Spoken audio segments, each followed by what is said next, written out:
Sasa kwa nini Salo afe kabla hata haja nilipa pesa zangu? 50,000 si mchezo bana. Lazima hiyo plan A imefeli. Nitafanya plan B. Na hii plan B hakuna kufeli. Unajua anacheka kwa nini? Nitaenda kwa mganga. Mwambie mganga aniroge nife leo. Nipatane na yeye huko akhera leo. Hii ni maajabu. Zikwa leo na mimi nazikwa leo. Wacha niende. Oi mama jakuchwani jua wewe jakuchwani.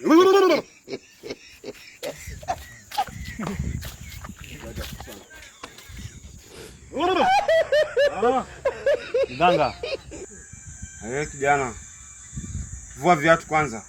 Ukete hapa unaelezea shida zako.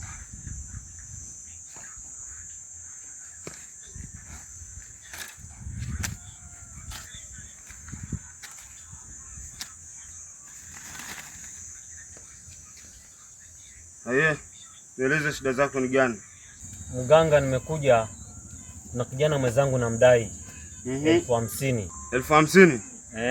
Kwa hiyo unataka tumfanyie nini? Sikiza kwanza mganga. Kila nikienda kwake kila siku ananipitisha, anasema kuja kesho. Hivi sasa nimetoka kule nikaambiwa ashakufa huyo mtu. Sasa mganga, nimekuja hapa mimi nataka ile pesa yangu lazima nipate. Nataka pesa yako ipate? Ndio. Na nipatie yeye mwenyewe. Sasa mganga, nataka unifanyie uchawi na mimi nife. Niende Jongomeo tukapatane huko. Hiyo ni shida kidogo kijana. Hiyo ni shida kidogo.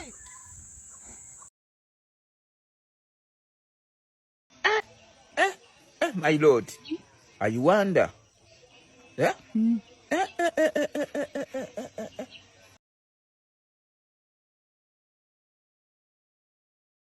Kasongo yeye Mombali nanga Kasongo mbona wewe Songa libala oh yeye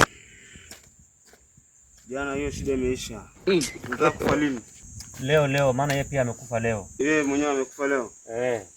Sawa kijana, kunja miguu. Sasa kijana, ndio. Unatakana utoe sadaka. Niko tayari. Uko tayari? Ndio. Nitakupatia masharti. Leo kazi ipo. Sawa. Kijana, utaniletea vitu vifuatavyo. Utaniletea mchele Hamza, nichukulie pale kwa Yusa. Kumekucha.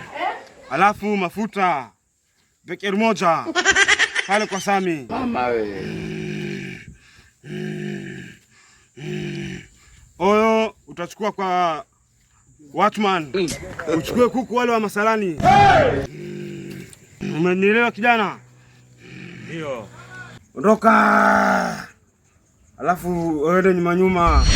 Niache nachanganyikiwa mchungu wangu kweli. Akili zangu niko hopeless.